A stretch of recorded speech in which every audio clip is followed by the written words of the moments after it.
আসসালামু আলাইকুম। আমি হচ্ছে মর্জিনা আক্তার, গাজীপুর 22 নম্বর ওয়ার্ডের বাহাদুরপুর এলাকার। অ্যাকচুয়ালি হচ্ছে আমার মা আমার বাবা মারা যায়। আমার বাবা মারা যাওয়ার কিছুদিন পরে আমার মা বিয়ে করে ফেলে। বিয়ে করে একটা 26 বছরের ছেলেকে। ওই পরে থেকেই ঘটনার সূত্রপাত শুরু হয়। এরপরে হচ্ছে কি আমি আমার নিজের বাসায়ও থাকতে পারি নাই, কারণ উনি আমার বাসা থেকেও আমাদেরকে বের করে দিছে, আমার ভাই বোন সহ। তারপরে হচ্ছে অনেক ঝামেলার পরেও লোকজন আসে, অনেক এলাকার মানুষ হচ্ছে কি চেষ্টা করে এটা মীমাংসা করার জন্য, কিন্তু কোনো ক্রমে এটা মীমাংসা হচ্ছিল না।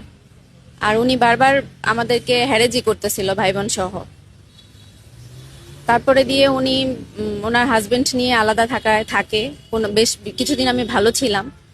আর ওনার জমিটা উনি বিক্রি করে দেয়। ওখানে প্রায় ম্যাক্সিমাম জমি ওনার নামে। উনি ওটা বিক্রি করে দেওয়ার পরে উনি আমাদেরকে প্রেশার ক্রিয়েট করে যে ওনার জমির উপর দিয়ে আমাদের